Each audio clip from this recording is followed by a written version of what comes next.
우리 옆 사람들과 이렇게 인사할까요? 예수님 이름으로 사랑하고 축복합니다. 또 한 번 이렇게 인사합니다. 잘 오셨습니다. 한 번 더 하겠습니다. 좋은 일이 일어납니다. 저도 여러분들을 예수님 이름으로 사랑하고 축복합니다. 잘 오셨습니다. 좋은 일이 일어날 겁니다. 오늘도 동영상으로 예배드리는 성산가족 여러분, 여러분들을 예수님 이름으로 사랑하고 축복합니다. 좋은 일이 일어날 겁니다. 오늘 요한계시록 2장 8절로 11절을 본문으로 해서 일사각오의 신학이라는 제목으로 은혜의 말씀을 나누려고 합니다. 반복해서 말씀드리지만 연초에 소아시아 7교회를 기준으로 해서 늘 말씀을 나누는 이유는 우리 성산교회 이 모여있는 이 건물 자체 우리 모두가 성산교인의 한 교회이지만 우리 한 사람 한 사람이 교인이면서 교회입니다. 그래서 우리 성산교회에 주시는 말씀이고 우리 한 사람 한 사람들에게 주는 말씀이기 때문에 연초에 하나님께서 주시는 말씀을 잘 가슴에 심고 나는 과연 어떤 교회에 속하였는지 영적인 현주소를 파악한 뒤에 또 잘못된 것이 있으면 제자리에 갈 수 있도록 신앙의 경주를 하는 그런 마음으로 해마다 연초에 소아시아 7교회 설교를 하고 있는 것입니다. 오늘 본문은 소아시아 7교회 편지 가운데 두 번째로 보내는 편지로서 그 수신자가 서머나 교회입니다. 서머나 교회의 사자에게 보내는 예수 그리스도의 예언적 메시지인 것입니다.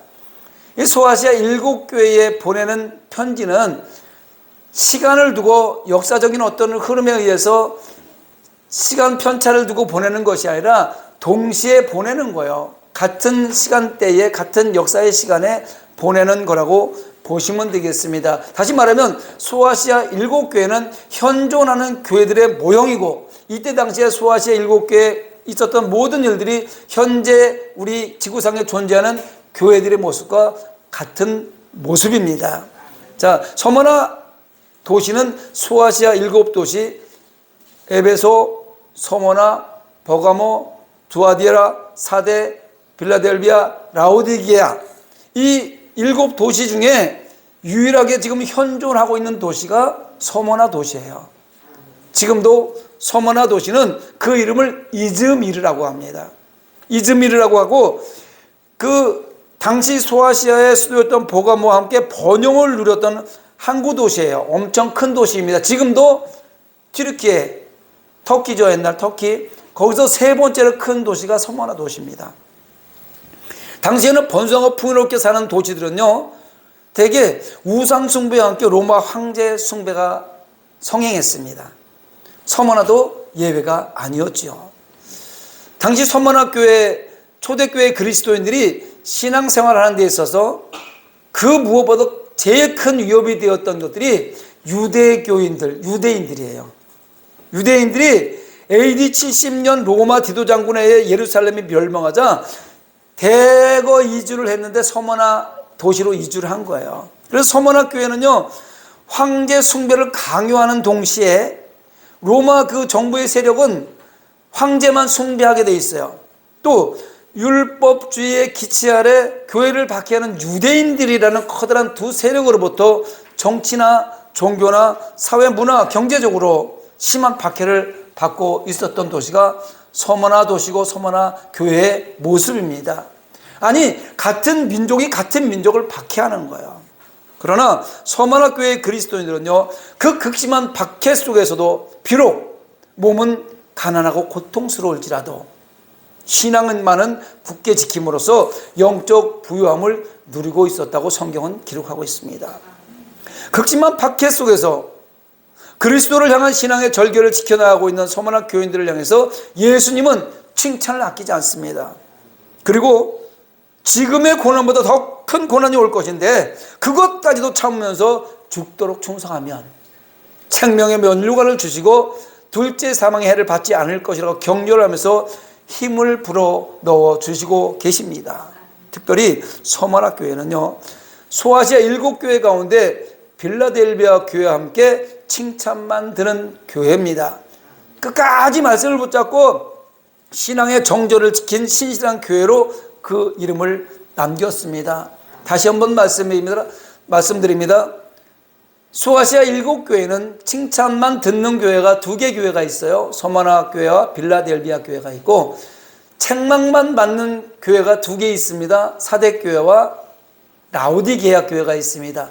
그리고 칭찬과 책망을 동시에 받는 교회가 있는데, 에베소 교회, 버가모 교회, 두아디라 교회, 이렇게 3교회는 칭찬과 책망을 동시에 받는 교회입니다. 그런데 서머나 교회와 빌라델비아 교회는 책망을 하지 않고 칭찬만 하는 교회, 하나님 앞에 칭찬만 듣는 교회입니다.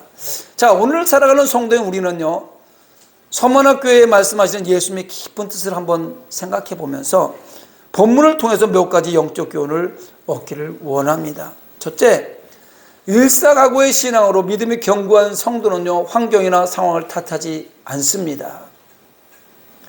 믿음이 강건한 사람은 환경이나 상황을 탓하지 않는다는 것입니다. 야고보서 1장 2절로 3절에 보면은요, 내 형제들아, 너희가 여러 가지 시험을 당하거든 온전히 기쁘게 여기라. 이는 너희 믿음의 시련이 인내를 만들어내는 줄 너희가 알미라고. 야고보 사도는 시험이 오면 기쁘게 여기라고 말합니다. 신명기 8장 2절에서도 보면 내 하나님 여호와께서 이 40년 동안에 내게 광야길을 걷게 하신 것을 기억하라.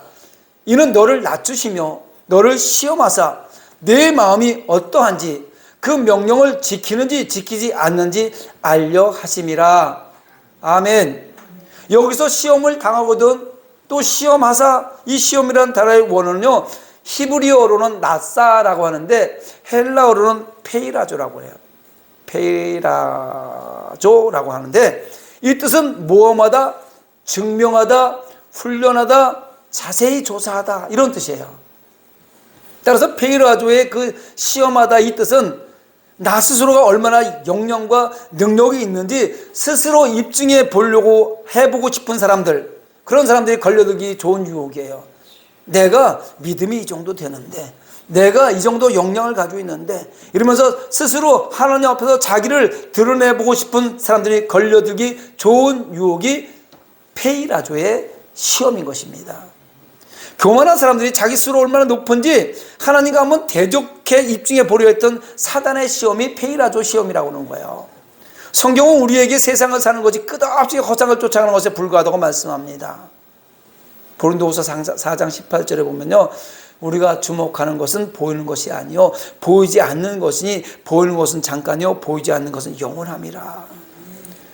눈에 보이는 땅의 것은요 잠깐이에요. 여러분 지금 잠깐 살았는데 지금 몇 살 됐어요? 꽤 됐잖아요. 그죠? 잠깐 살아온 것 같은데 엊그저께 코 질질 흘리면서 초등학교 국민학교에 입학한 것 같은데 엊그저께 군대 제대했던 것 같은데 벌써 지금 나이가 어떻게 됐냐고요. 눈에 보이는 거 잠깐입니다. 그러나 우리가 영원한 세상을 보이지 않는 그 영원한 세상은요 영원하다고 성경은 말하는 거예요. 끝이 없다라고 말하는 겁니다. 그렇다면 우리가 사는 이 땅의 모든 것은 허상에 불과한 것이고 하늘의 것이 실상이에요. 이 땅의 것은 허상이에요. 허상을 쫓는 거예요. 하늘의 것이 실상입니다. 예수 믿는 하나님의 백성은 실상인 하늘의 걸 쫓아서 지금 오늘 살아가는 거예요. 이런 점에서 모든 사람이 죄인이란 말은 모든 사람들이 허상에 붙잡혀 사는 존재라는 뜻입니다. 열심히 무엇인가 주어진 일을 하는 것 같지만 그것이 사실은 먼저 그 나라와 의를 위하는 일이 아니라 내 삶의 목표를 달성하기 위한 그것 때문에 허상을 쫓아 산다는 말입니다.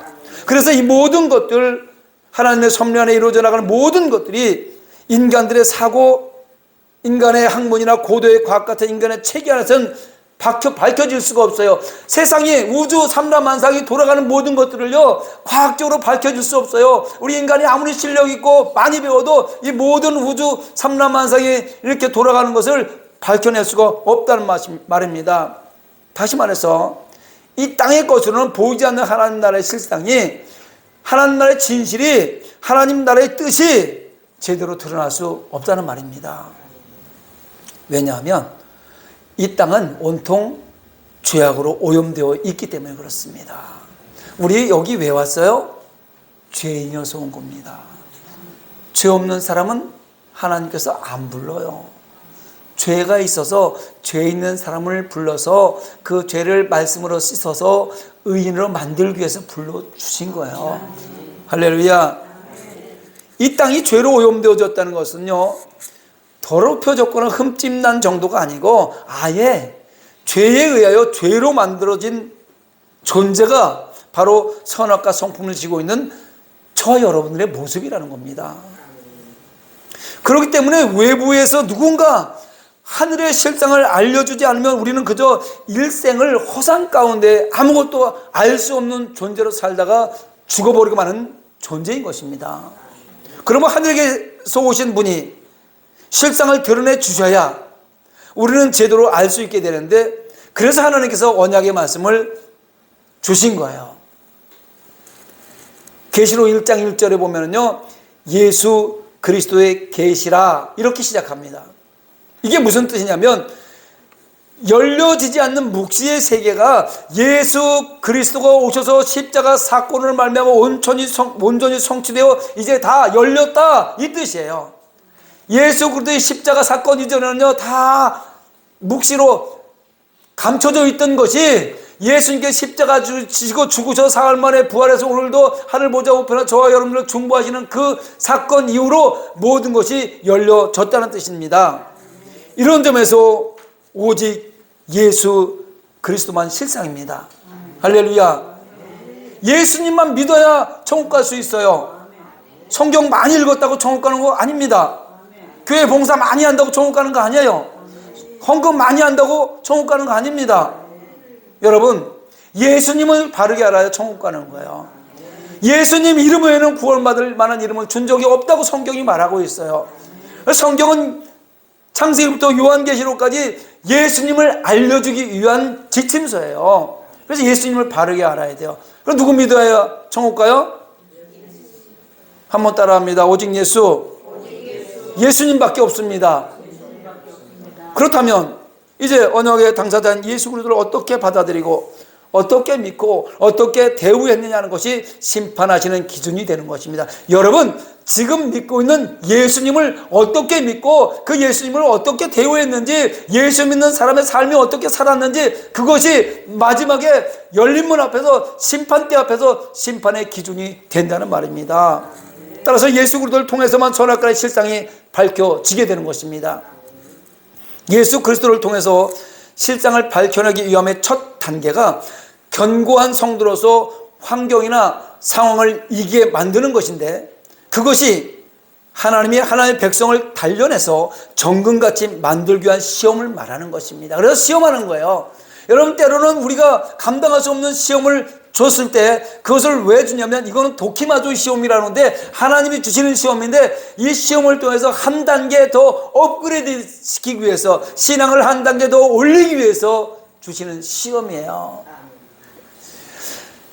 서문학교의 성도는요, 당시 로마 도미티아누스 황제의 급박한 박해 속에서 고통을 받으면서 가난한 삶을 살아야 했습니다. 예수 믿는다는 이유로, 그리스도인이라는 이유로 정치적, 사회적, 경제적 불이익을 감수해야 했어요. 가정이 파괴되고 궁핍한 삶을 살 수밖에 없었습니다. 지금도 그런 현상이 가끔 나타나죠. 우리 코로나 때 예수 믿는다는 이유로 많은 사람들의 손가락질을 받았잖아요. 예수 믿는 사람들은 채용 안 한다고 그랬잖아요. 그게 궁핍한 삶을 살 수밖에 없는 조건이었던 거예요. 이때도 마찬가지였어요. 예수 믿는다는 이유로 채용을 안 하는 거예요. 취직을 못 하는 거예요. 그러니 어렵게 살 수밖에 없었습니다. 그러나 이러한 상태를 견디며 살아가는 서문학교의 성도들에게 예수님은 도리어 너희가 부유한 자라고 말씀하셨습니다. 납득하기 어려운, 동의하기 힘든 말씀이 아닐 수 없습니다. 지금 먹고 살기 힘든데, 하루 밥 세 끼도 먹고 살기 힘든데 너희가 부유하다? 이해하기 쉽지 않죠. 납득하기 어렵죠. 그런데 예수님이 하신 이 말씀은요, 우리가 보이는 세상을 살아가는 육적인 삶을 얘기하는 것이 아닙니다. 영적인 측면을 말씀하시는 거예요. 이들은 극심한 환경과 상황, 육적으로 환난과 궁핍한 가운데 살고 있지만 영적으로는 부유한 자라는 거예요. 예수님의 시각과 세상의 시각은 정반대라는 것을 깨달아야 합니다. 그래서 건강한 믿음을 소유한 성도는요, 환경이나 상황을 탓하지 않는 거예요.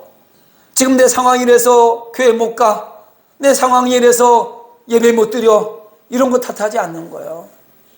여러분, 우리 잠시 멈춰서 2020년도 1월 셋째 주일을 보내면서 각자의 마음을 또 영적 현실을 살피는 시간을 갖고 주어진 상황에서 나의 신앙을 말씀의 잣대로 재어보기를 원합니다. 나는 어느 곳에 있는지, 환경이나 상황을 탓하고 있지는 않은지. 여러분, 일사각오의 신앙은 환경이나 상황을 탓하지 않습니다. 두 번째, 일사각오의 신앙으로 살아가려면 고난 앞에서 당당해야 됩니다. 로마의 핍박과 자칭 유대인이라는 사단의 회당으로부터 해방을 당하는 소만학 교회를 향해서 하나님 뭐라고 그래요? 너는 장차 받을 고난을 두려워하지 말라, 이렇게 말씀하십니다. 이미 지금 환난과 궁핍한 고난 가운데 있는 성도들에게 예고된 것이 이제 너무 편안할 거야, 이게 아니고 장차 받을 고난이 또 있다는 거예요. 지금까지 너 고난을 참아왔으니까 되게 편안하게 살게 해줄게, 이게 아니고 또 고난이 온다. 엎친 데 덮친 격 설상가상이라고 하죠. 이 말은 우리가 섭섭하게 받아들일 수 있겠지만 예수님께서는 우리의 삶의 고난을 감추지 않으신다는 것입니다. 그 사랑이 없어서 그러는 것이 아니에요. 하나님의 백성들은 하나님이 사랑하지 않아서 고난을 계속 주는 게 아닙니다. 연민이 없어서가 아닙니다. 천정을 향해 나가는 성도들에게 실제적으로 도움을 주기 위해 있어서 고난이 연속으로 온다는 말입니다. 여러분, 한번 생각해 보십시오. 여러분 육적인 자녀가 고난을 받고 있어요. 그런데 우리는 지금까지 살아온 연륜이 있기 때문에 그 자녀가 살아오고 지금 현재 고난받고 있는 그 뒤에 고난이 또 오고 있다면 뭐라고 얘기해 주겠습니까? 그 자녀에게 뭐라고 얘기해 주겠어요? 지금 자녀가 고난 가운데 있는데 고난이 또 오고 있어요. 그러면 걱정하지 마, 고난이 없을 거야, 이렇게 말해주고 싶어요? 아니면 고난을 두려워하지 마, 이렇게 얘기할까요? 당연히 예수 믿는 하나님의 백성들이 후자를 택해야죠. 왜? 이미 살아온 연륜이 있어서 고난이 계속해서 온다는 것을 알고 있고 고난이 또 온다, 임박해 있다는 걸 알고 있기 때문에 걱정 마, 고난이 없을 거야, 고난이 오고 있는데, 이렇게 얘기하면요, 그 자녀들은요 무사안일하게 대비를 하지 않고 살다가 그 고난 앞에서 넘어지고 무너지는 거예요. 그래서 너는 장차 받을 고난을 두려워하지 말라라는 주님의 말씀에 원망 불평해서는 안 되는 겁니다.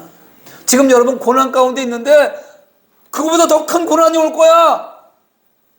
하나님, 지금도 죽겠는데, 힘들어 죽겠는데 더 큰 고난이 오면 어떻게 살아요? 나 못 살겠어요. 나 예수 안 믿을 거예요. 원망하고 불평하면 안 된다는 말입니다. 오히려 그 고난을 통해서 더 높은 신앙으로 성장해야 되는 것입니다. 예수님께서 제자들에게 요한복음 16장 33절을 말씀하십니다. 세상에서는 너희가 환난을 당하나 담대하라, 내가 세상을 이기었노라. 할렐루야. 이처럼 예수님께서는 고난에 대해 담대할 것을 요구하시는 거예요. 두려워하지 말라는 거예요. 여러분요, 수영을 잘하는 사람은요, 해군 나온 사람은요, 파도를 무서워하지 않아요. 파도가 그렇게 밀려와도 파도를 넘고 놀고 수영을 잘해요. 할렐루야. 우리는 지금 세상에 파도를 헤쳐나가는 수영 선수들의 믿음의 수영 선수들이에요. 파도는 크고 작은 것이 계속 오고 있어요. 바다에 잔잔한다고 파도가 안 이는 줄 아세요? 파고가 1m 미만이면 잔잔하다고 얘기하는 거예요. 울릉도 갈 때요, 한번 가보니까요, 그날 날씨가 엄청 좋은데도요, 배가 계속 울렁울렁해서 멀미하더라고요. 잔잔하다고 하는데, 그처럼 파도가 계속 오는 거예요. 크고 작은 파도가. 근데 두려워하지 말아야 돼요. 여러분, 고난이 찾아왔을 때 성도들은 두 가지 반응으로 나타납니다. 어떤 사람은 걱정하고 염려하고 원망하고 불평하고 사망한 길로 가는 사람이 있고, 왜 나한테만 이런 고난이 오는 거야? 여러분, 파도는 모든 바다에서 일어나는 거예요. 파도는요, 문제는요, 모든 사람이 동일하게 지금 닥치는 거예요. 고난은요, 모든 사람이 동일하게 닥치는 거예요. 또 어떤 사람은 고난 앞에 당당히 맞서서 기도하며 나아가는 사람도 있습니다. 여러분, 고난은 누구도 피해갈 수 없는 시험입니다. 그렇다면 당당한 모습으로 고난 앞에 서서 예수님께 나와 죄를 자백하시고 도움을 요청하세요. 고난이 세 가지가 있다고 얘기했습니다. 일반적 고난, 환경적 고난이라고 그러고요, 섭리적 고난이 있고 징계적 고난이 있어요. 그런데 모든 것은 징계적 고난에서 시작되기 때문에, 징계적 고난인 것은 내가 무슨 죄가 있기 때문에 징계를 하시는 거거든요. 그렇기 때문에 고난이 왔을 때 무조건 제일 먼저 해야 될 거는요, 죄를 자백하는 거예요. 하나님, 내가 잘못했습니다. 내가 욕심내서 그렇습니다. 내가 이렇게 살아서 그렇습니다. 사랑하지 못해서 그렇습니다. 이렇게 자백하고 도움을 요청하셔야 되는 것입니다. 그 요청은요, 고난을 피하고 싶으니 고난이 나한테 오지 않게 해달라고 요청하는 그런 기도가 아니에요. 그런 기도는 예수님이 들어주지도 않고 예면하십니다. 왜? 고난은 동일하게 오고 있거든요. 바른 변론의 기도는요, 지은 죄를 자백했으니 용서해 주시고 지금 내게 당면한 시험을 이길 힘을 달라고 당당하게 간절하게 기도로 요청하시면 되는 것입니다. 예수님께서 제자들에게 말씀하셨던 요한복음 16장 30살들의 말씀을 듣는 귀가 열려주시기를 바랍니다. 그 말씀을 듣고 희망을 가지세요. 세상에서는 너희가 환난을 당하나 담대하라, 내가 세상을 이겨노라. 예수 믿는 사람은 예수님께서 우리 앞서 미리 가서 싸워갖고 세상을 이겨놓았어요. 고난은 넘어가면 그 뒤에 예수님과 함께 영원한 천국이 보여지고 우리는 들어갈 수 있는 힘과 능력을 얻을 수 있단 말입니다. 그러니까 세상을 이겼다는 걸 믿으시기 바랍니다. 그 믿음은 세상을 이길 힘을 주시는 거예요. 끝으로 성도는 죽으면 죽으리라 하는 일사각오의 신앙이 필요합니다. 10절에 보면 내가 죽도록 충성하라고 말씀하십니다. 장차 있을 고난을 두려움 없이 맞이할 것을 요구하신 예수님께서 서문학교의 성도들에게 다시 강조를 합니다. 내가 죽도록 충성하라고. 할렐루야. 이 말씀은 오늘 저와 여러분에게 동일하게 말씀하시는 예수님의 음성으로 들려져야 됩니다. 여기서 강조하는 죽도록의 그 죽음은요, 우리가 온 힘을 다하여라는 의미로 해석하서는 안 돼요. 야, 최선을 다해봐, 이런 의미가 아닙니다. 우리가 자녀들한테, 우리가 아는 사람한테, 힘들고 어려운 사람들한테 야, 죽을 힘을 다해서 한번 해봐, 이렇게 얘기하죠. 온 힘을 다해서 한번 해봐, 이길 수 있을 거야, 이렇게 얘기합니다. 여기서 죽도록 충성하는 말씀은 그냥 죽음의 뜻은 육체적 죽음 그 자체를 말하는 거, 죽으라는 거예요. 할렐루야.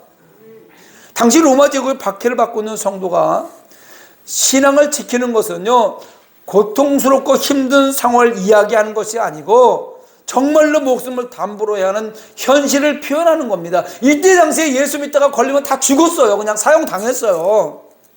당시 로마법은요, 로마 황제만 주, 로드라고 그러죠.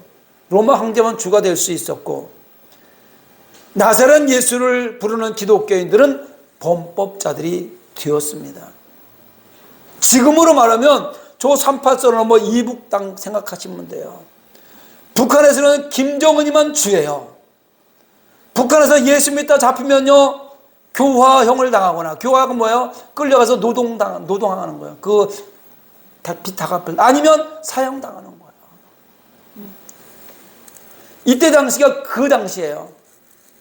기독교인들 체포되면요, 행정장관이 선택하는 사형 방법에 따라 처형되었는데, 로마 시대의 영화를 종종 보면은 원형극장에 관중들이 보는 가운데 예수 믿는 사람들을 집어넣고 사자들을 불어서 다 죽이게 만들거나, 아니면 원형극장에 불어넣고 로마 군인들이 와서 무참하게 죽이는, 잔인하게 처형되는 그런 모습을 우리는 보았고, 그렇게 현실적으로 일어났었던 상황입니다. 이런 상황을 뻔히 아는 폴리갑이라는 사람이 있었어요. 폴리갑은 감독이 있었는데 이때 서문학교의 감독이었어요. 자신의 신조를 굽히지 않았고 결국 처형을 당하면서 이렇게 고백했습니다. 저는 86년간 주님을 섬겼습니다. 그분 예수님은 한 번도 제게 나쁜 일을 하지 않았습니다. 그런데 제가 어떻게 저를 구원하신 저의 왕을 욕할 수 있습니까? 이렇게 말한 후 폴리카 감독은 화형을 당했어요. 불에 태워져 죽었어요. 그때 뭐라고 그랬냐면, 네가 예수를 한 번만 부인하면 살려주겠다고 그랬어요. 그런데 이렇게 얘기하는 거예요. 어떻게 나를 구원하신 나의 왕을 욕할 수 있습니까? 그리고 죽음을 선택한 것입니다. 지금도 나이지리아에서 이런 일이 벌어지고 있어요. 얼마 전 유튜브를 보니까 불에 태워 죽이고 있더라고요. 뜨거워서 기어 나오면 또 집어넣고 죽을 때까지. 화형을 당한 서머나 교회 감독 폴리감의 죽음을 통해서 내가 죽도록 충성하라, 이 말씀이 뭘 의미했는지 알 수 있습니다. 죽을 만큼 믿음을 소유하려는 거예요. 진리와 비진리의 대치 국면에서 진리를 따르는 성도의 자세는 곧 죽음을 불사하는 신앙, 죽으면 죽으리라고 외치는 일사각오의 신앙의 결단과 행동이 필요합니다. 언제 저와 여러분에게 이런 상황이 도래할지 몰라요. 우리가 살아있는 동안에 이런 일이 일어날 수도 있습니다. 예수님은 저와 여러분에게 죽음 앞에서도 신앙의 절개를 지키기를 원하십니다. 마태복음 10장 28절에 보니까 몸은 죽여도 영혼은 능히 죽이지 못하는 자를 두려워하지 말고 오직 몸과 영혼을 능히 지옥에서 멸하실 수 있는 이를 두려워하라고 예수님 말씀하십니다. 우리가 죽음을 각오하면 못할 것이 무엇이며 무슨 핑계를 대고 머뭇거리겠습니까? 파리 같은 목숨이라고 보면 돼요. 그냥 죽으면 죽을 수밖에 없는 우리 존재들이에요. 수많은 순교자의 피가 흐르고 그 또 피가 흘러서 복음이 전파된 이 한반도 땅, 이 대한민국, 우리 모두가 일사각오의 순교자의 정신으로 믿음을 지켜 나아갑시다. 사랑하는 성산교회 성도 여러분, 우리가 복음의 절개를 위해서 일사각오의 신앙을 지키며 희생을 하면 예수님은 우리에게 반드시 보답해 주십니다. 베드로서 4장 14절에 보니까 너희가 그리스도의 이름으로 치욕을 당하면 복 있는 자로다. 영광의 영 곧 하나님의 영이 너 위에 계심이라. 할렐루야. 예수님 우리에게 맹목적인 희생을 요구한다는 것이 아닙니다. 본문 10절 하반절에 보면 내가 죽도록 충성하라, 그리하면 내가 생명의 관을 내게 주리라. 할렐루야. 비진리와 맞서서 진리를 전파하는 성도에게 약속하신 그것, 더 좋은 것, 영원한 생명의 멸류관을 주시려고 신앙을 지키려는 거예요. 바라기는 신앙을 지키기 위해 찾아오는 고난과 핍박, 궁핍함과 생명의 위협까지도 이기고 또 이김으로 신앙을 최고의 가치로 여기시기 바랍니다. 그리고 믿음의 우선순위를 잊지 마시고 먼저 그 나라와 의를 구하는 삶을 살아서 생명의 멸류관을 받는 주인공이 모두 되시기를 예수님의 이름으로 축원합니다. 말씀을 생각하면서 우리 찬양하고 기도하도록 하겠습니다.